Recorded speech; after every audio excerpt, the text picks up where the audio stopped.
Before we begin, this is my death match. Yours may be different. You and I may care about completely different things when it comes to photography and photography equipment. If you are looking for the universal 100% correct every time answer on which of these two cameras is unconditionally better than the other, click stop on this video. I am telling you my feelings, not telling you what to think. I respect your thoughts and don't expect everyone, or even anyone, to look at things exactly the way that I do. Also, there is a Nikon and a Canon in this dogfight. One specific camera from each. This is not a Nikon versus Canon video. This is a D3100 versus T3i video, and how they perform for me and my own style. One more thing. I put up more information, links, and a couple of raw images from each of these two cameras over at snapchick.com. If you're a pixel peeper, you can download images I captured with each of these cameras and open them up in your own photo editing software. Okay, so those are the rules. Now it's time for Deathmatch. Ergonomics. It is very important to me how a camera feels in my hand. You could hand me the camera with the best specifications in the world. If I don't like holding it or it feels awkward, I'm not going to use it. End of story. First, let's talk about the D3100. It has plenty of rubberized material on it to grip the camera and not feel like it's going to slip out of my hands. It's nice and light. It's small. It's easy to use. Feels good. Next, let's talk about the T3i. Same way with the rubberized grip. It's great. I don't feel like it's going to fall out of my hands. I do feel a little bit like it's almost a little bit awkward in this area, whereas with the D3100 I don't know, for some reason I didn't have quite the same, almost hand cramping feeling holding onto it.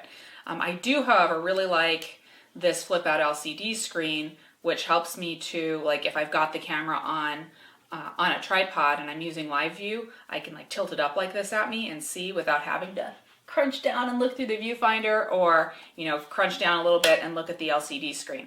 Okay, now let's talk about using the camera and getting to the settings that I want. The T3i goes into this with a bit of a disadvantage because I've always been a Nikon user.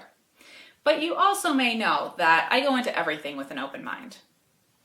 The D3100 has some buttons on the back, and I can take a fair amount of control with the buttons. I also have the info button that I can use to change my settings in a hurry. The T3i has a few more buttons on the back, and a few on the top here too. There's a lot in common between what the buttons do. One thing I noticed right away with the T3i is that when I want to change my focus point, I have to press this button first. What? If you don't shoot like me, that extra button press isn't a problem. If you do, and you move your focus areas quite often, having to press the special button, Snapchick not happy. Advantage Nikon. Image quality. Both cameras produce fantastic images. This is 2012, not 2002. Almost any DSLR you can go out and buy is extremely capable. I tried to keep this death match as fair as possible. A lot of people who are shopping for either one of these cameras are going to use the kit lens and shoot in P mode. I conducted much of this death match with the 18 to 55 kit lenses for each camera and in P mode. Let's talk a little more about that. If I take full control of either camera, I can get exactly what I want. But I wanted to know about some of the decisions that the camera would make. I set the Nikon to matrix metering and the Canon to evaluative, and I went for some challenging but common lighting scenarios. Here are my observations in my very specific test. The D3100 tended to expose the subject of a backlit photo with more detail. The T3i tended to keep the subject as a silhouette. I say tended because there are many factors. With the pop-up flash for fill, the opposite seemed to happen. The T3i would really light up the subject, while the D3100 used some flash, but did not try to use the flash to control the scene. Everything I did to try to get one to be better than the other produced varying results between the two cameras. But I can't say that either's ability to interpret a scene is right and the other wrong. They just make different decisions sometimes. Image quality, dead heat, action. Both cameras focused pretty well for action. Both struggled in backlit situations to achieve focus, but this can also be attributed to the kit lens. In some situations, one would struggle and the other would be fine. In the next setup, it would be the opposite situation. The T3i gets the edge in frames per second. Both are rated around 3 frames per second, but the Canon was able to fire off a bit faster from shot to shot. Fast enough to be noticeable. Shooting RAW with action with the same memory card was interesting though. After 6 frames, the Canon went down to about 1 frames per second. With the same card, the Nikon managed 11 RAW images before slowing down to 1 frame per second. Bring a faster memory card, and you'll probably get more shots on either camera before that happens though. So for the action, the T3i went a little bit faster, but the D3100 went longer. Dead heat. Studio. In my studio, I made a 4-strobe setup with a white backdrop. I set the D3100 to manual flash to optically trigger the strobes. Everything went great. I switched to the T3i and figured out how to set the flash to manual power, which is a little confusing because it's not listed as manual flash power. It's in the trigger menu. I got it all set up, and I only had 2 strobes firing. I tweaked everything and still only had 2 strobes firing. Actually, let me clarify. I had all 4 firing, but only 2 were firing when the shutter was open. I slowed down the shutter speed a bit, and still nothing.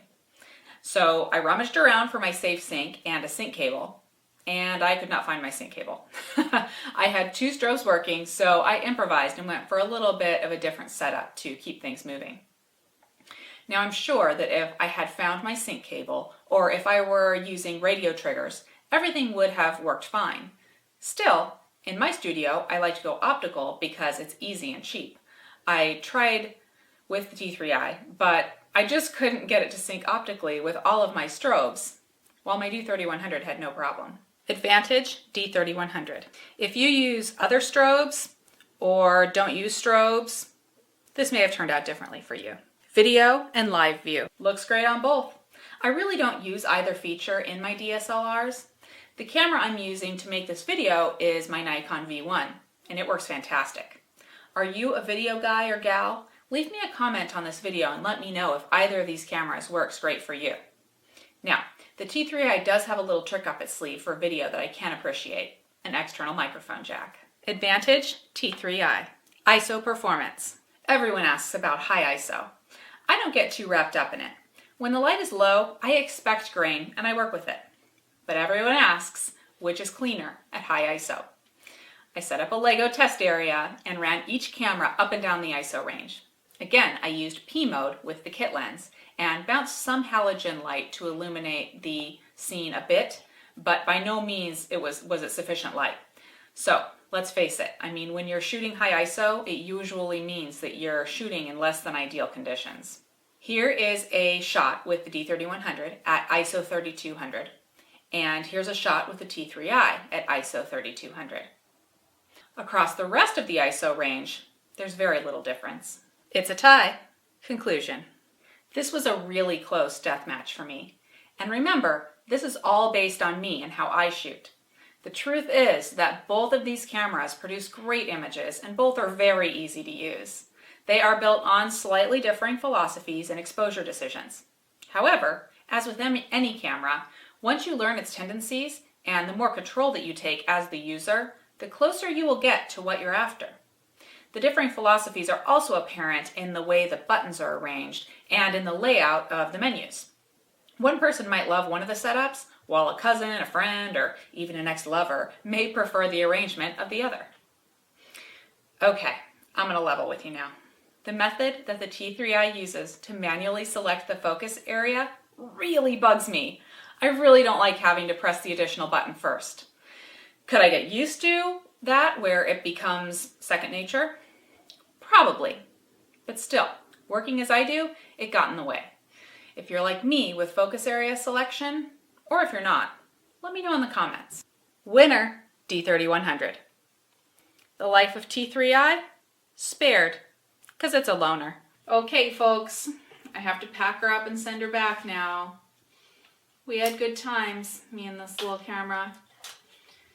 We went places, we took pictures, but alas, It's time. Ooh, I better not send the card back. That's my memory card.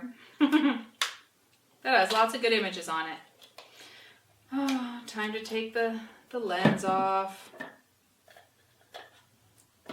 Put the body cap on.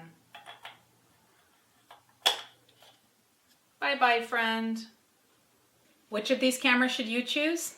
Well, this death match proves that it is very, very difficult to know which camera is best for you until you get them into your hands. Specifications may be important to you, and that's fine, I get it. However, make sure that along with the specifications, it's a camera that will click with you and how you like to shoot. The only person who can make that decision for you is you. And that's who a camera decision is about. You.